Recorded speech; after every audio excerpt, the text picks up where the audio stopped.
You're rolling, yeah? Okay, what we have here now is my 1976 Fender Stratocaster, made in the Fullerton factory in California by Mexicans. Thank God. I can't prove now if Abigail DeBarra did the pickups. If I could, it'd be worth a fortune. That'd be worth more anyway. But what the plan is, this guitar was stolen many years ago, and this is how I got it back. And the guy that not stole it, but the guy that got the guitar wanted it to look like Martin Lutford's guitar. So I've given Rob some photographs of the guitar in its 1977 condition, which was a sunburst that had been sprayed over in white, and it obtained the black scratch plate. It's a hardtail, which means there's no tremolo system on it. You can see there. It's rare that you get the bridge covers as well. And also, the most important thing for me, a couple of things, was the fact that the Fender logo here doesn't have the word Stratocaster going in, because that would be arseways, you know.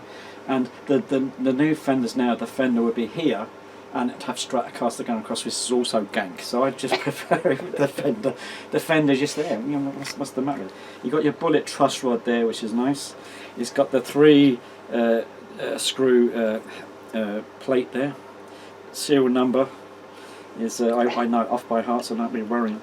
The other thing as well, which is unique to this particular one, and just shows you attention to detail, is that all the pods are left-handed. Do you know what I mean? Like for example, when I went in to try out a Stratocaster as a possible replacement, it was lost when I was playing it the night before, or stolen I should say. I was in the shop there and I couldn't get the volume to work, and all the time I realised I was turning it the wrong, or the pod was a right-handed pod, so this is actually a left-handed pod. It's also the original, this isn't the original, but hopefully we can get the original back in. It's the 3-position pickup switch, which I much prefer to the 5. So this is the guitar that I got when the Radiator signed to Chiswick Records, and I actually went to the shop to get to try out typically a right-handed Telecaster that I would then restring left-handed and be arseways with knobs and controls on the elbow, etc. And the guy in the shop saw me struggling with this right-handed guitar, and he said that we have a left-handed one. The thing was, it was £40 more. I had a budget of £180, believe it or not, for the Telecaster, and this was 220. And I had to ring the record shop, ring the record company from the record shop, and say, please, can I have another £40? Which was a lot of money. That was like a week's wages in those days. And they said yes. So here it is. So hopefully, Rob is going to bring it back to its 1977 condition. It's a battered punk look. I remember on the Thin Lizzy tour in particular, I had a blister on my thumb because we used to play everything at 90 miles an hour, and it burst at I think the 2nd or 3rd Lizzy gig, and when I looked at it, I felt splashing under my chin, and there was blood all everywhere, and there was blood all over the guitar. And I particularly remember going into past Lizzie's dressing room after that gig and standing at the door like this with this blood splattered guitar, and said, that was a good one. And they looked fairly shocked as they ate their caviar. No, they didn't. They were actually really good to us. So hopefully we can trace or log the process, and I'm sure Robbie's going to do a brilliant job. Otherwise I'll burn this place down. You can edit that as you like. So, hopefully you've seen the first part of this video.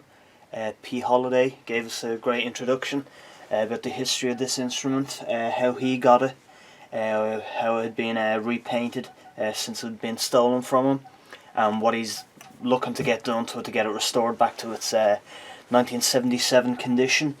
He told us all about the electrics, and we're going to try and get the original 3-way switch back in. We have the neck pickup was changed. We have the original neck pickup. We're going to try and get that back in. What Pete didn't make clear, though, I don't think, was when he said he wanted it back in its 1977 condition, he doesn't mean looking mint like he just got it out of the shop. All the little marks and scrapes and stuff that are currently on it, he wants those kept. So when we do repaint it and all that, we've got to get all these dings and stuff back. So we'll be photographing all the guitar's marks and things like that so we can recreate them again.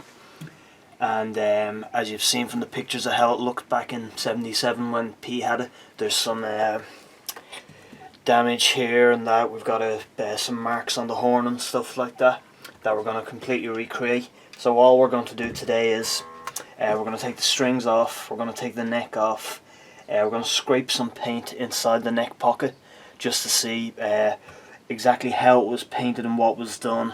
Hopefully see how far down this red paint goes, whether the original paint is still under there or whether it was stripped off first.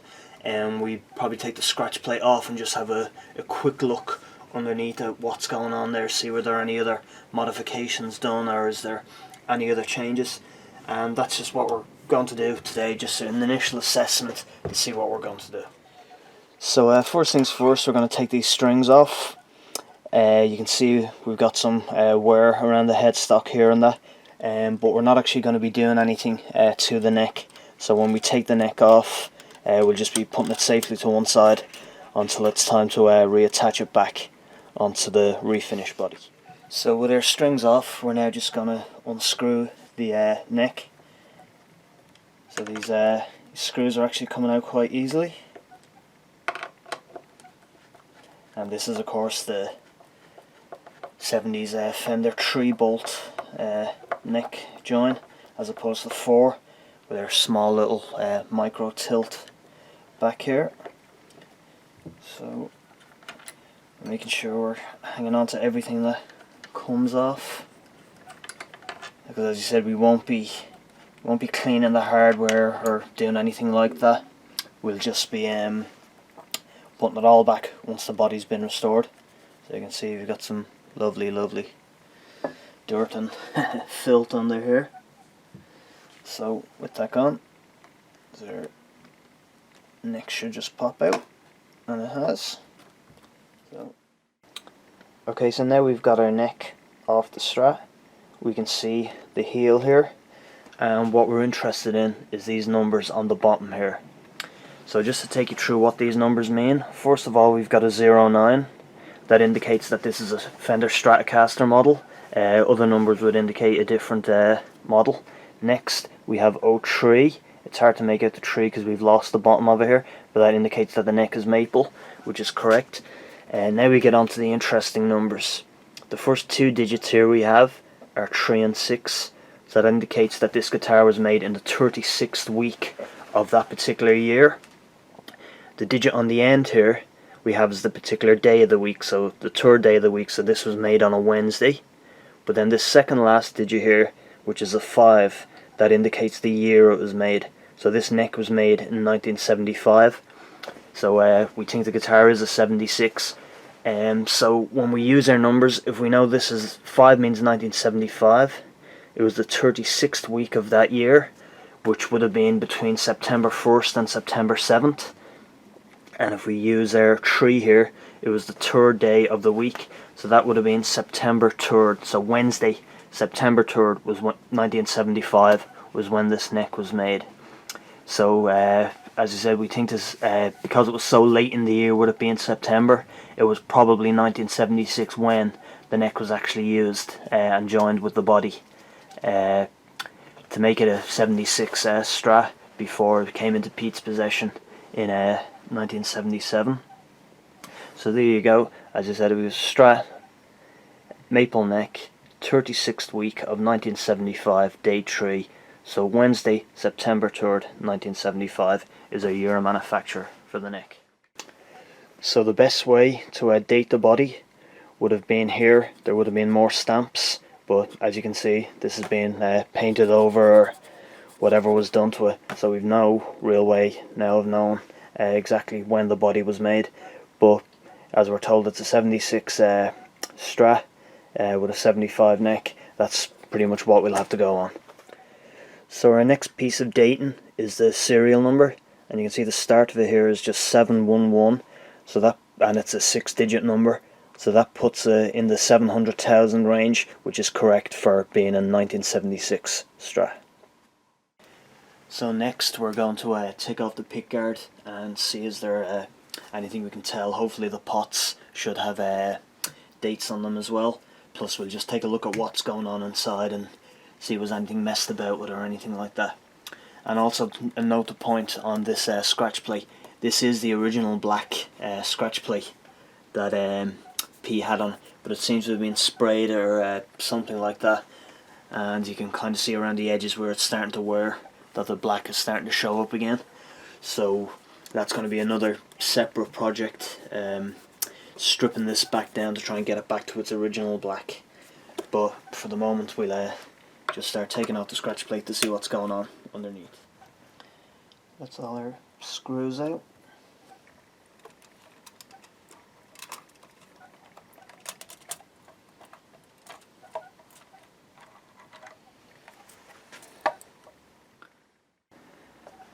So now we've had a look at the electronics, we can use this to date the guitar as well.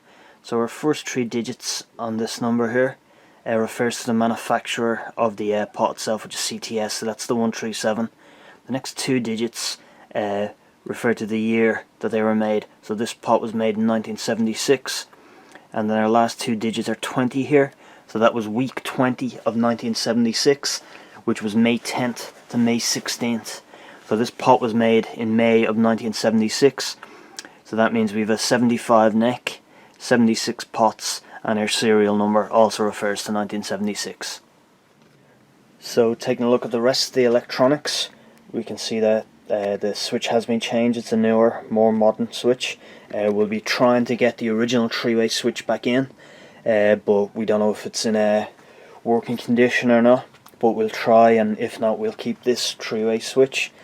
You can see there's the original pickups, but then we can see the neck pickup has been changed here to a, I think it says Fender custom shop pickup. So we'll be taking this out to put in the original neck pickup if we can. Again, we're not sure the condition of that neck pickup, but we'll try and get it in anyway. And one of the issues Pete was telling us about the guitar is that it's quite noisy, which would be understandable for a single coil guitar. But we also have this here, and this is supposed to shield it, but it's actually just a piece of tin foil.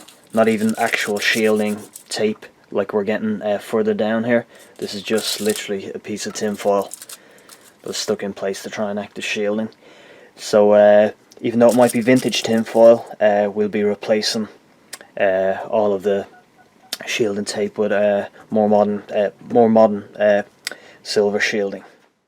So our original plan to do a test scraping in here to check for paint isn't going to work because of whatever this black crap is, and it's quite smooth inside, so I don't know what went on there.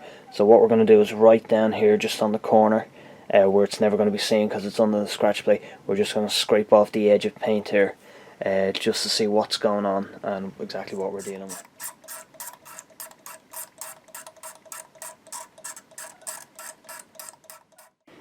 Okay, so that's the area we've just scraped, and you can see the red, you can see a grey primer underneath, and then we're down to bare wood. So unfortunately the original finish was completely stripped off. Well, we're guessing, but it's looking more than likely that this guitar was taken down to bare wood first and then repainted. So unfortunately we've lost the original sunburst paint job as well as the white paint job that was on it when it was in Pete's original possession. So that means we'll strip down the whole lot. We'll go back to bare wood ourselves, and then we're gonna paint the outside edges with sunburst, and then recreate the white paint job that was originally on it. So it's unfortunate that we don't have any of the original paint on, but we'll come back and do the refinish of the whole lot. So now we've got our assessment out of the way, we begin the process of completely taking the guitar apart. We'll take the neck off and put it to one side, and then we'll just start stripping all the various bits off, and we'll label everything so it all goes back together the same way, and then we'll start our process of stripping the pickguard and stripping the body down.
And someone has very helpfully written white and black where the two connection points are on it. And the only problem is that if the input jack moves at all, the sides could switch, so don't always trust labels that strange people write inside guitars.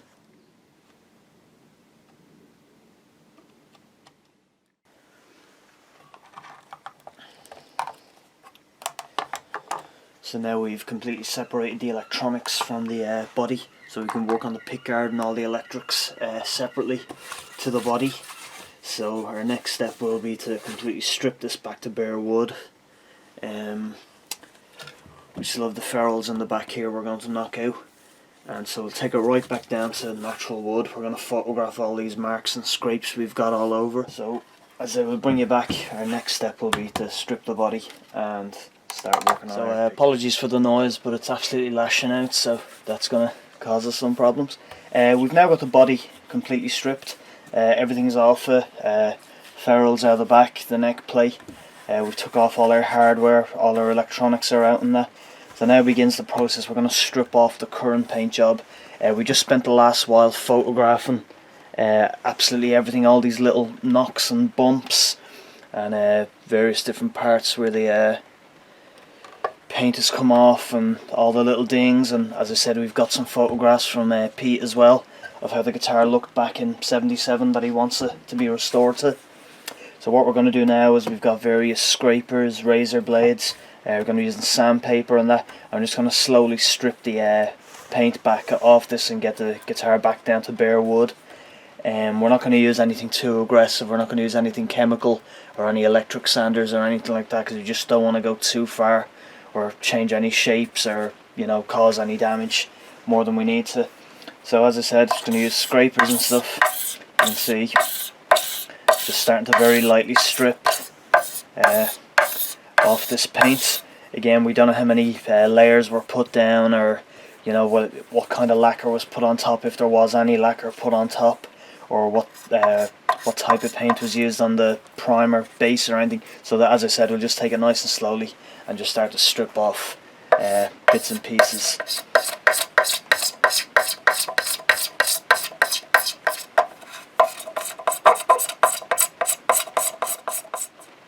So just bringing it in close to that little bit of scraping we've done so far, and you can see we're through the red paint, we're through the primer, and we're down to bare wood. So I don't think it's going to be too difficult to strip the paint off. It'll just be time consuming, and just having to be careful around all our curves and stuff that we don't take out any pieces of wood rather than paint. So we'll just get stuck into it, and hopefully over the next couple of days we'll get it all the way down to bare wood. So we're a little while in, and you can see we're down to bare wood here, and underneath all that paint was this absolutely lovely ash body. The 2 pieces of ash, but it is really nice. So when we have the paint fully off and we do the sunburst on this, this is going to look absolutely gorgeous, and then we're going to cover it all in white paint. So paint is coming off not too badly. You can just make out there, you can see the red paint, then you've got the grey primer underneath, and there's also beneath that there's like a sealer coat or something like that that went on to protect the wood before the paint went on. So it's all coming off handily enough, and we'll just keep going until we're back to a completely bare body. So that's the back all stripped off, and the front done as well. We still have around the sides to do, but it's an absolutely stunning piece of ash that makes up this guitar. It really is. So as I said, when we sunburst it, it's going to look fantastic, and then we'll spray over with white. So just get on now, do the sides. We scraped all this paint off, but we're going to come back as well with a random orbit sander with a very light grit and just smooth out everything and just get the wood to come alive before we start adding our stain. So we've got our electronics here. This is the original neck pickup that we're going to be putting back in to replace this neck pickup here. And then we've got our middle pickup, our bridge pickup, our master volume, our 2-tone controls, and our 3-way switch.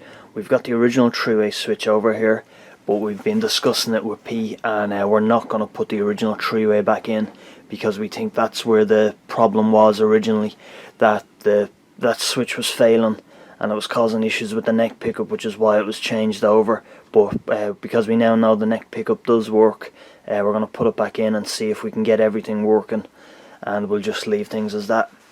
So we're just going to get in close now and have a look at these pickups. So we're just going to take a closer look now at these pickups, and if you can just make out the numbers on this one, we've got a 121,875. So the final two digits there are 75. So these pickups were made in 1975. The 1818 is the week of that year they were made, and in this case that was April 28th to May 4th. And then the first two numbers, 1, 2 here, are the operator number of the person who would have wound the pickups. So that's their bridge pickup, and if I can just pan down slightly, you might just make out the numbers here on our middle pickup, and the numbers there are 161775. So again, this pickup was made in 1975. It was made in week 17, which was April 21st to 27, so the week before the bridge pickup, and the operator number on that was 16. And I'll just take you back out here again and just show you. This is our original neck pickup that's going to be going back in, and the numbers we have on that are again operator 12, again week 18, and again 1975. So the bridge and the neck pickup were made in the same week by the same operator, but our middle pickup was made by a different operator, operator 16 in this case. So operator 12 made our neck and bridge pickup, and operator 16 made our middle pickup. Now I know Pete mentioned in his opening video about Abigail Ybarra, and unfortunately it's known that her operator number was 6 and then later changed to 7. So these pickups weren't unfortunately made by Abigail. So the first thing we're going to do is we're going to uninstall the neck pickup. We're just going to desolder the 2 points here, and we're going to put back in our original neck pickup here, and just do a quick test that everything is working. And once it is, then we'll be taking all the electronics out so we can redo the front of the scratch plate and put a lot more shielding here on the back.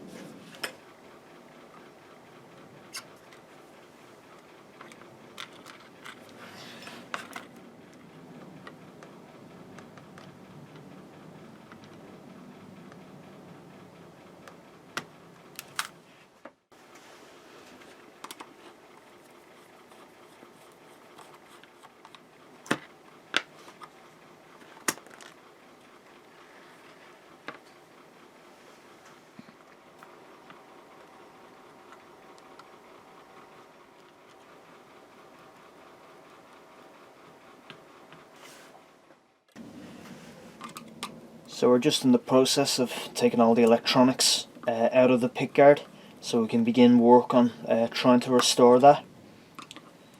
And as you can see, everything that comes off is being bagged and tagged appropriately, so everything goes back exactly where it came from, and we don't end up with a whole bag full of spare parts or anything like that. So we'll bring you back when this is fully disassembled. And just to show you some detail here, it's not on the volume pot, but it is on the two-tone controls. There's like a white paste or something, or it could be really old, like a plumber's tape that was put on to stop the pots moving around. So it's just something to bear in mind when we do put everything back, that there may be an issue with the knobs turning, but they're not controlling the pots. So we'll strip this stuff off. It's cutting away easy enough, and it's just something to bear in mind when we're putting everything back together, that it could be something that we have problems with. So that's our wire and harness completely out, our 3 pickups, our volume, master volume and 2 tones, our 3-way switch and our pickguard. So now with those completely separated, we'll just put the electronics to one side and we can start our work attempting to restore the pickguard. So we're going to get to work on the pickguard now. As we said, this is the original black pickguard, and you can see that from the back it's actually black plastic, as it's supposed to be. And I don't know what way the front was done, just from the feel of it, it's it was just sprayed, it seems to be. So we're hoping that this will just scrape off and we can get down to the original black, and then we'll probably have to go through various grits of very light sandpaper and try and get it back to as original as we can. So first thing we're going to do is we're just going to give it a quick clean and see what we can do. This is Crimson Guitar's fretboard and finish cleaner. So we're just going to start with that and just get some of this gunk off. You can see it's coming away easy enough. So with that crud off, what we're going to do now is we're just going to take a razor blade here and we're just going to go around the edges and see what happens there. We know the paint is going to be thinner, so we're already getting the black to show up a bit more just on the edge here. We're just going to keep going lightly all over the front and all over the sides, as gently as we can. We don't put any gouges or marks in with the razor blade, or we'll probably end up using card scrapers and a scalpel blade in that as well. So we'll just keep working away and we'll bring you back when we have some progress. So just to show you where we are, a lot of the paint has come off. It's coming off handily enough. As I said, we're just using razor blades, scalpel blades, scrapers and stuff. We use the electric sander for a bit just to see, but it's just a bit too risky. We don't want to go in too deep. So as I said, we'll just keep working away, taking the paint off, and then we'll work our way up through various grits to get it nice and polished and clean and looking like how it should. So we'll bring you back when the whole process is done.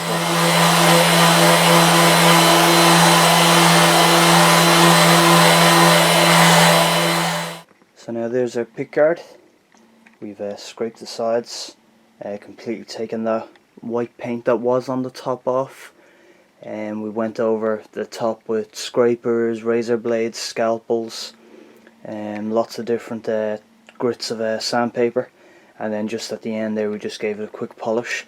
It's not to a mirror like shine or anything like that, but when we do the rest of the paintwork on the body, and once we put back in all the white parts that are slightly aged as well, it should fit in a lot better than it would if it looked like it was just brand new, taken out of the plastic.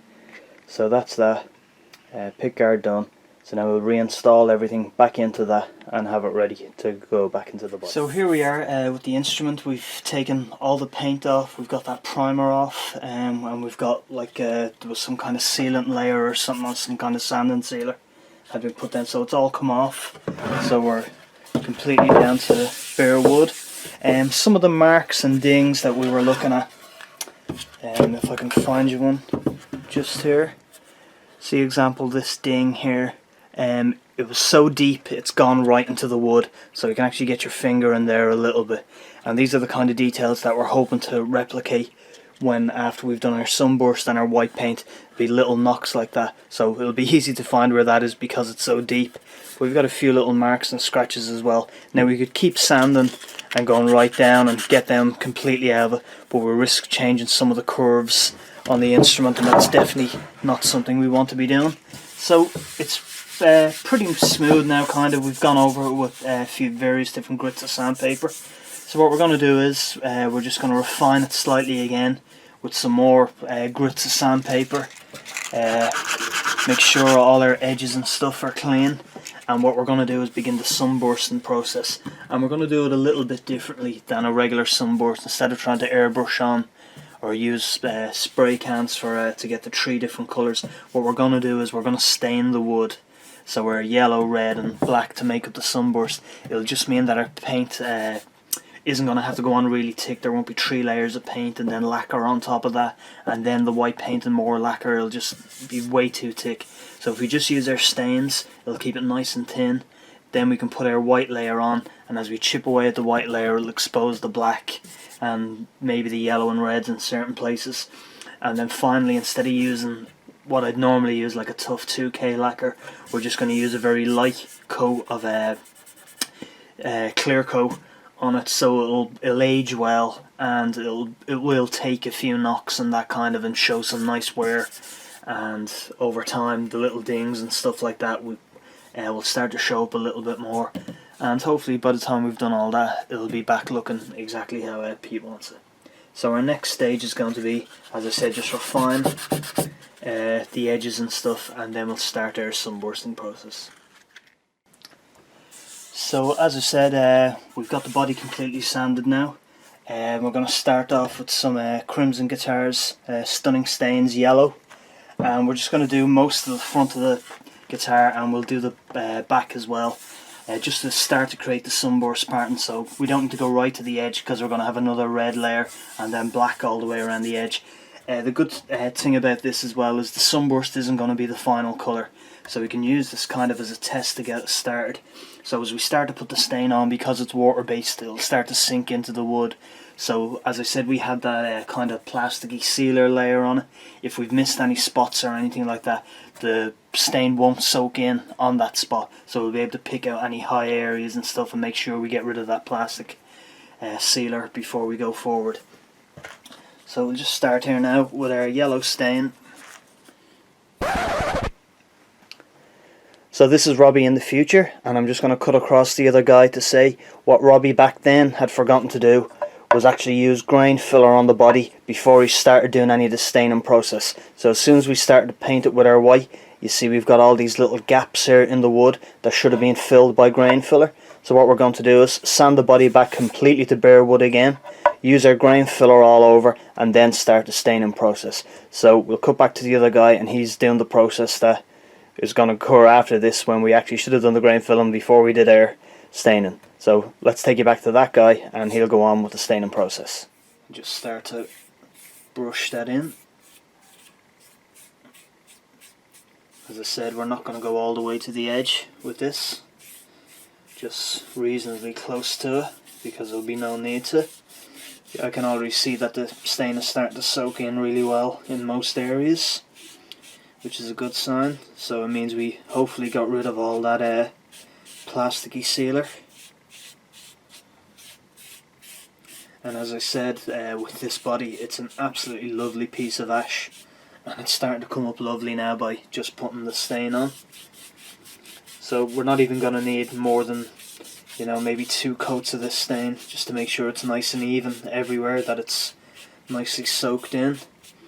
And then we'll come back and we'll do our red around the edges, and then our black on top of that. So that's our first layer. That's the yellow. You can see it's kind of ambery, just like the sunburst would be, and it's soaking in quite well. And as I said, the grain on this ash is gorgeous, and it's coming out really well underneath this sunburst. So as I said, we'll just let this soak in for a good while. We'll come back with a second coat.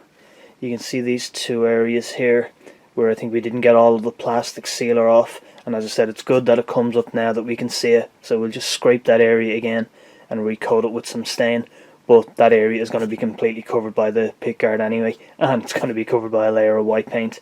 And we've another spot just down here, and maybe one up there, but we'll just get them perfect anyway before we move on to start doing the red and then black around the edges.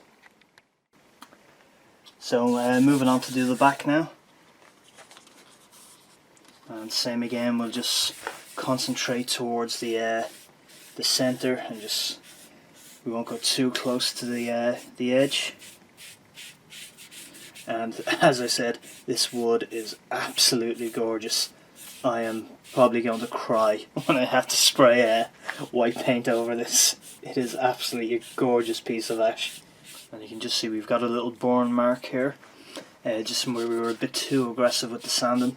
But as I said, this whole area will be covered in black anyway, and then it's also going to get that layer of white paint on top as well. So it's nothing to worry about. So this is soaking in lovely, really showing off the grain of this wood. So we'll just let that soak in for a few minutes, come back with a second coat, and that should be us done with this first layer of yellow. We'll be coming back to do our red around the outside, and then finally black, and then we'll be coming back to the yellow, and we'll just use the yellow to kind of blur and fan everything in together to give us that nice slow transition sunburst effect. Okay, so the yellow is being done. It doesn't have to be too neat because we're going to be going over it now with some Crimson Guitars Stunning Stains red, and we're just going to go around the edge of this kind of and just bleed the two in, and then once that's done we'll be coming back with the black around the edge as well. So I'll just get this started here.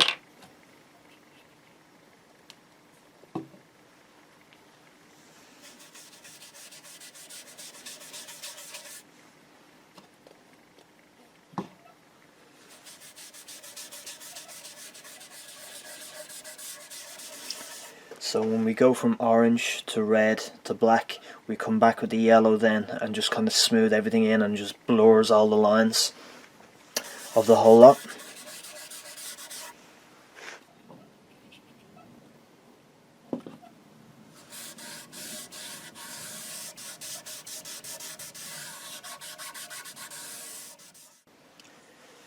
So now we're back to yellow, and we're just gonna blur all this edge so it's not as harsh, and it'll just give us that kind of, you know, bleeding in effect, where instead of it just being a harsh line, one colour fades into the other.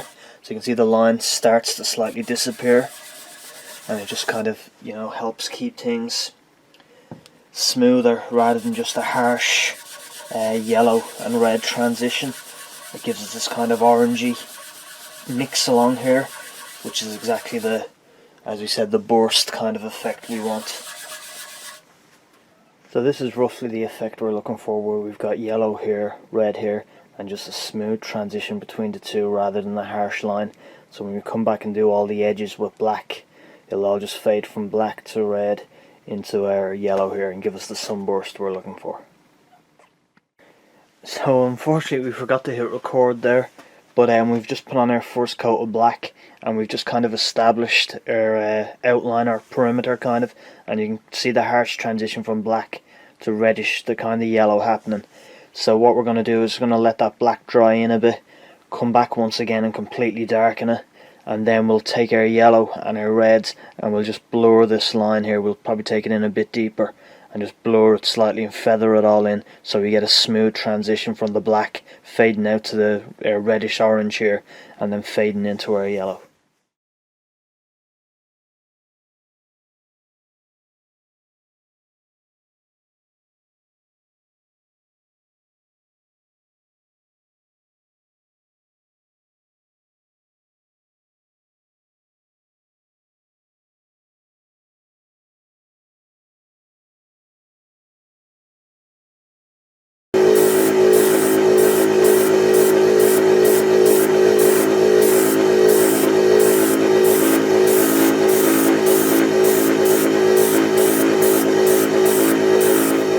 What we're going to do today is we're going to go back to our pickguard, and you would have seen us earlier stripping off the white paint and taking it back to its original black colour.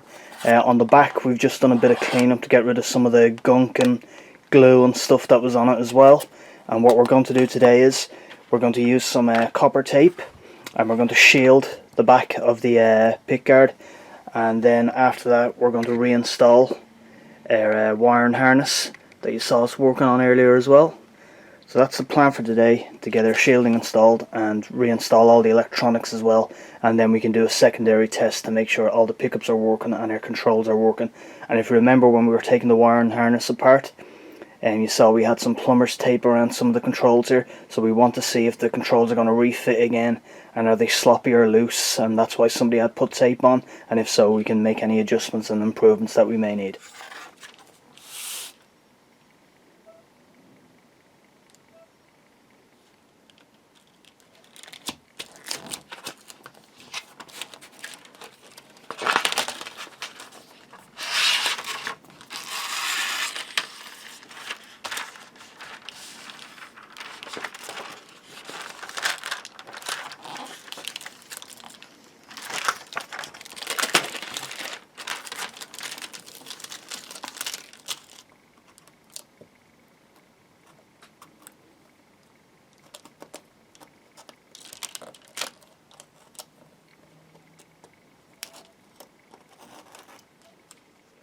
So as you've seen there, we've just put the shielding tape on the back, and we used some of the excess that we cut off the back to just cover this last section here.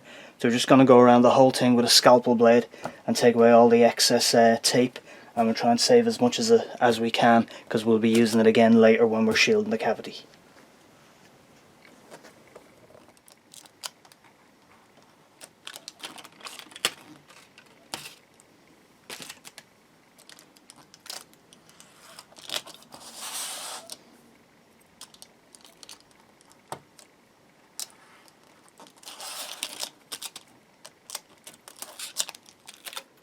So that's the pick guard completely covered on the inside now with our copper tape. So we're just going to come back now with our scalpel blade and clean out all the pickup cavities and all our controls.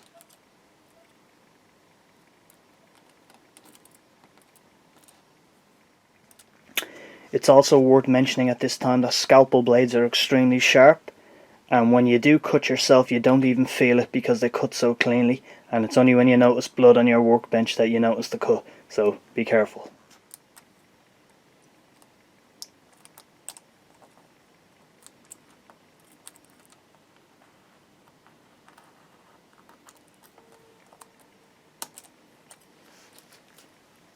So that's our pick guard now completely shielded on the back, and so as I said, what we're going to do now is going to reinstall the electronics. That'll help keep everything together, and as I said, we can do some further testing and make sure all our controls work, and as we're doing it we might clean up some of the screws and stuff like that just to get things looking a bit cleaner without going over the top to make them look brand new or anything. So this is where our bags with all our different labels on it come into play, so we know exactly what screws to use again when we start to put the pickups back in.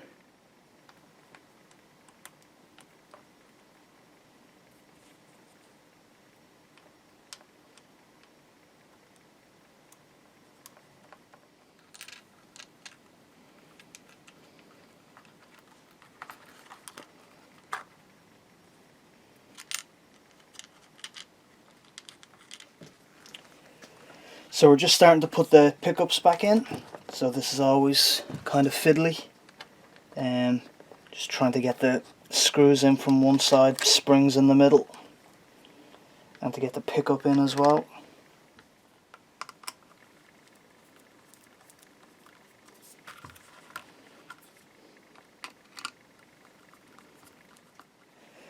So we're just tightening up the nuts here on the pots.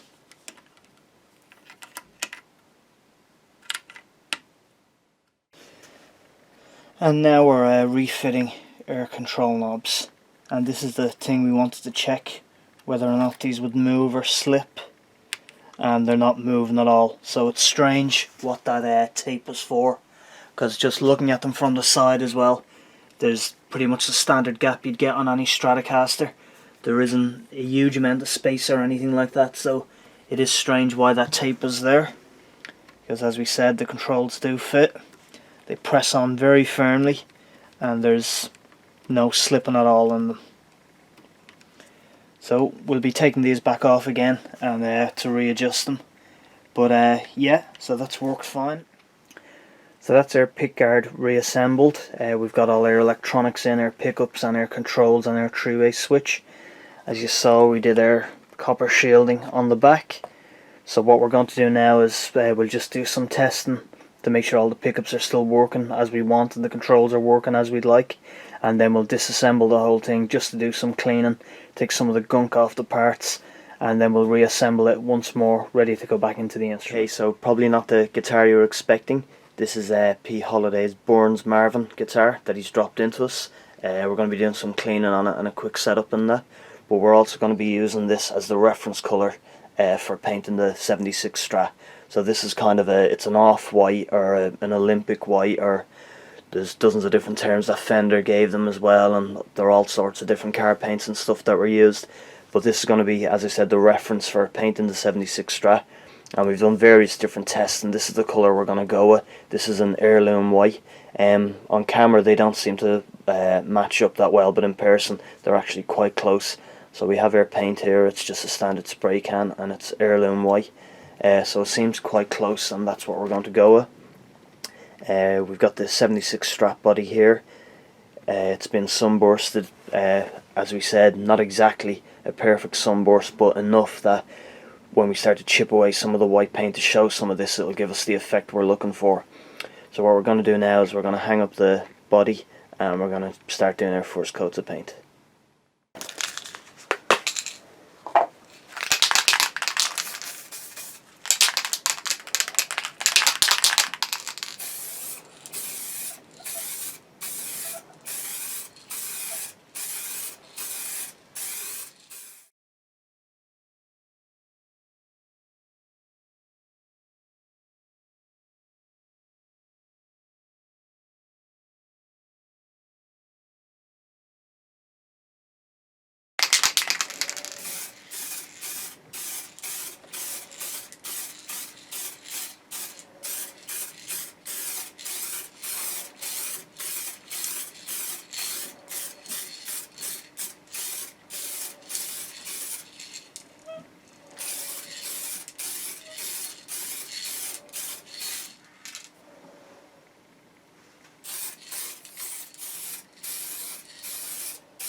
Okay, so we're back today now with P Holiday's 76 Strat, and we've got the body painted now. We've just done a couple of coats of paint. We haven't gone too heavy with it, and the reason for that is today we're going to be doing what's called relicking. And so what that means is what we're going to do is add some of the damage back that was on the instrument, as well as some of the little marks and scrapes and dings that it had taken.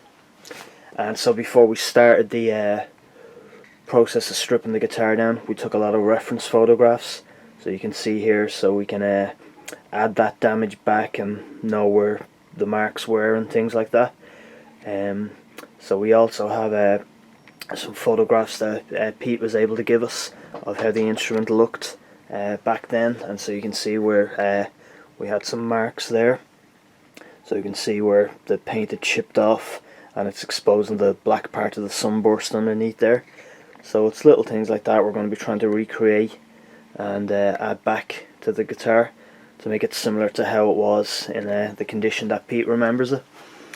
And with these types of videos on YouTube, they always get slated because you're essentially taking what is a finished guitar in good condition and doing your best to wreck it. So I'll just try and show you some of the processes that we're going to be doing today to add those marks. We've got some various tools here, pokey stuff, proddy stuff, to add a lot of some of the marks and that. We've got a stone here as well, and we'll also be using various razor blades and scrapers and files and stuff to recreate some of the damage. So we'll just try and show you a few bits of the process that we'll be doing.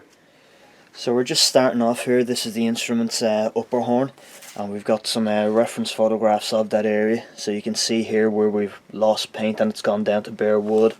And we've also got marks here around the where the Strat button was. So we're just going to make some marks just here where that damage was, and here where that damage was. And if we do think we've gone too far, we can, you know, sand back and repaint and that. But this doesn't have to be perfect, and it's just to add some of the kind of I suppose what you say, some of the vibe that the original instrument had, and just to, you know, recreate some of the damage and the kind of lived in feel we want on the instrument. So just about here is where that mark was. I'm just taking a sharp tool here and just digging it in slightly, the mark. And you can just see we've just taken off some paint here, and that's exposed the black paint underneath. That was part of our sunburst. So again, just a few tiny little scrapes, and we're just slowly breaking through. So some of the black paint has come off now, and you can just barely see some of the yellow as well. So we're just going to leave it like that. That should be enough. I'll just take you in and show you that. So that's that little mark we just did there. So you can see we've taken off the top coat of paint, we've gone through to the black, and we're just scraping slowly just above where the bare wood is. So it's only little marks like that we're going to be making. We're not taking out big chunks of wood or anything, or changing any of the curves of the instrument or putting any real damage onto it. If in the future Pete decides to change this can all be covered up again with just a few coats of paint or just sanded back. But so we're just going to keep progressing on, and we'll do our marks around the Strat button, and then as I said, with all our reference photographs here, we'll just add these little knocks, dings and bangs and stuff. So for this part we're just going to take a drill bit that's obviously too big for the hole here. I'm just going to touch it on the edge and just press it in slightly and just lean it slightly to either side. And it's just slowly moving small bits of the paint there. So just adding small little bits of damage like that. You probably won't even see this when the Strat button is back on, but it's just to have it there because it was on the original. And we'll just continue going, as we said, with all these little bits like this.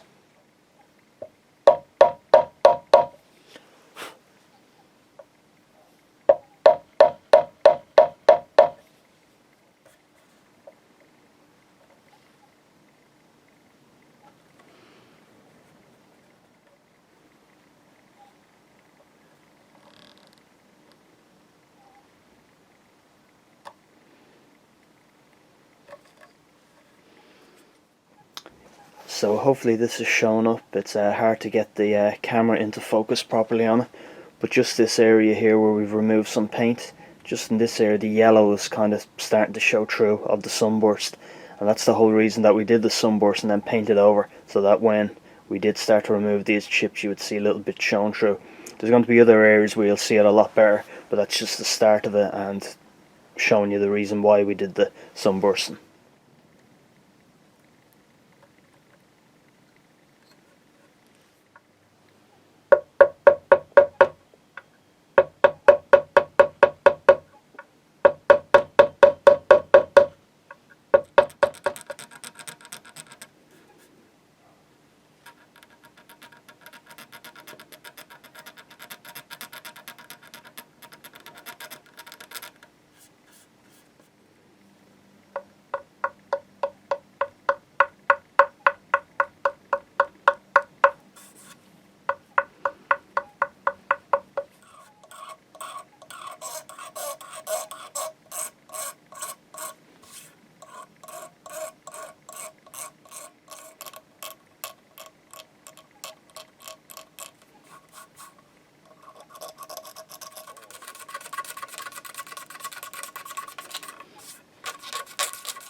So for the front, most of the relicing process will be just really kept to the edges and stuff, because on a Fender Stratocaster, as you can see from the picture we have of P here, the pickguard covers a huge amount of it, so there's no point in trying to do any marks or damage underneath the pickguard that won't be seen.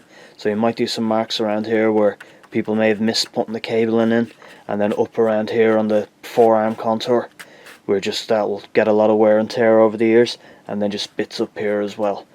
So we won't be doing too much to the front, or we're not trying to make it look like Rory Gallagher's guitar or anything like that. So we'll just do some more little nicks and scrapes and stuff, and then we should be done.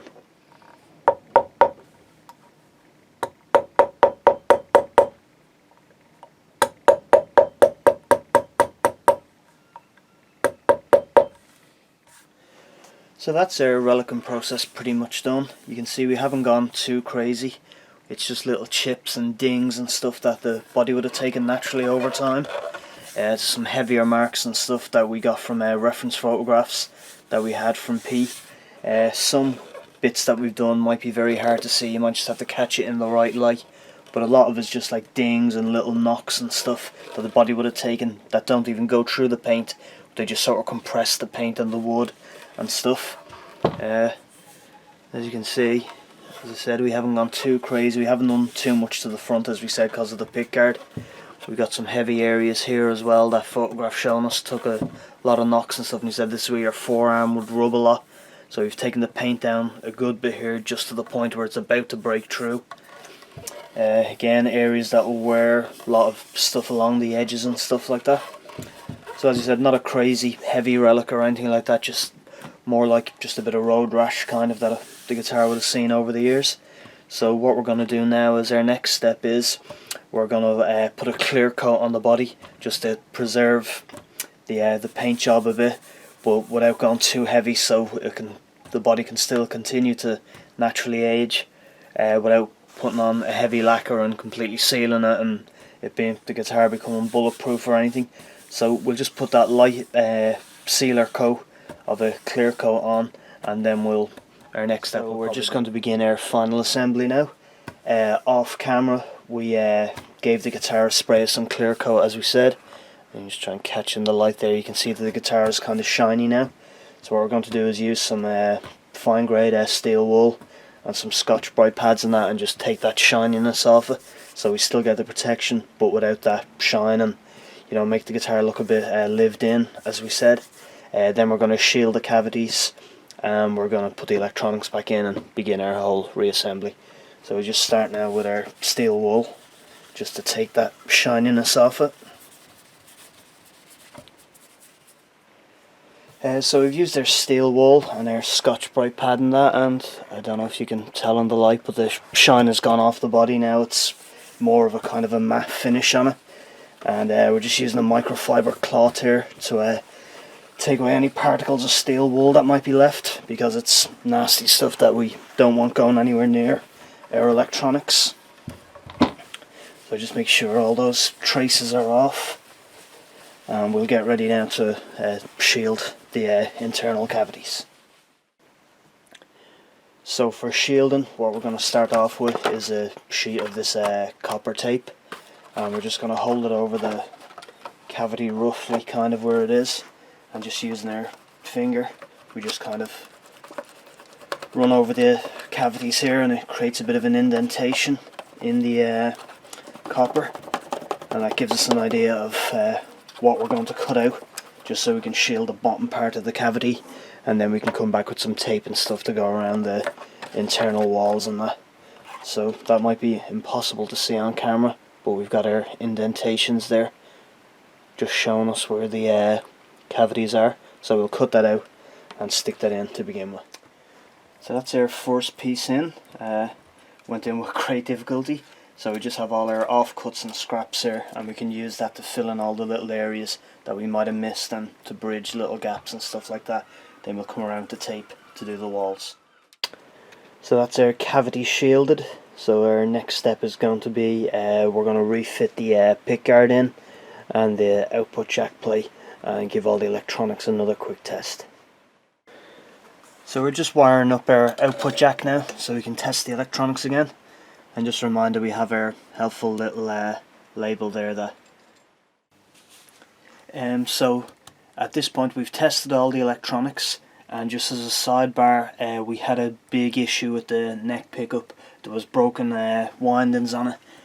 So as a sidebar to that, we've done a totally separate video where we rewound all the windings back onto this and wax potted it and everything else and all this. So that's a sidebar, it won't be part of this series. Probably put that video out just after the final part of this. But all our electronics are working now. We've screwed the bridge down. So next we're just going to add some more parts, put the neck on and get her strung up. So once again, here's where our labelling helps us out. We mark this OR to say that this is the rear strap button. So it just makes things a lot handier when you're trying to put things back together, because this strap button looks exactly the same as the one that's going to go on the upper horn, but at least we know this is the one that came out here, and so we know everything's going to go back exactly the way it was when we got it. So we're just going to screw the neck back in now, and we've put the string ferrules back in as well. So we just get our neck plate in position.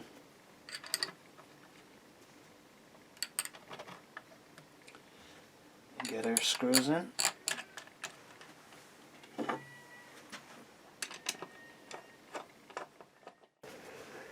So that's the guitar completely strung up. Off camera we're going to give her a bit of a setup, just adjust the string height, action and intonation and that kind of thing. And so the next time you'll see her, hopefully you'll be in Pete's hands. This is the this case now is a era correct case that I managed to pick up while Robbie was working on restoring the Stratocaster. I managed to find, believe it or not, not only a correct era case with lovely worn out toured patina on it, but an actual left-handed one as well, which is fairly rare. They're quite valuable, the case on its own. Normally, and we've had this discussion, I wouldn't dream of buying a relics guitar. I think that if you're a guitar player, I think the very fact that this guitar was stolen, it was all the little marks on the guitar when I looked at it, even though it had been resprayed red and white. It was all the little marks that I had made on the guitar that obviously showed me that it was actually my guitar. Do you know what I mean? So I think the bumps and scrapes that you get on a guitar are earned, I think, really. Do you know what I mean? However, in this particular case, the guitar was. I do want to open this case, believe me. I just felt the guitar being red and white just kept reminding me of that it was stolen. Do you know what I mean? And looking back, I suppose a couple of years ago when I was putting together the 40th anniversary of TV Tube Heart, for example, and we were looking through all the old footage, and I kept seeing the black and the black scratch plate and the white body, and so I associate that colour scheme with that particular part of my life. Do you know what I mean? Right. Here we go. So the relicking thing is just really for me. Do you know what I mean? And oh shit, has it? Oh my god.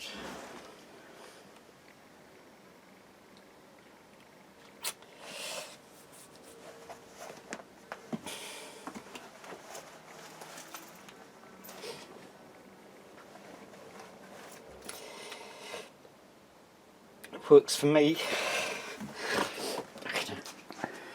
Works for me. Long time no see. You've done a great job, thank you. Really have. I just can't turn it. I'm going to play this tonight now. I'll play this tonight. That's the way it was the day it was nicked. And now I have it back the way it always was, and the way it all shall remain. Okay, thank you. Thanks a lot.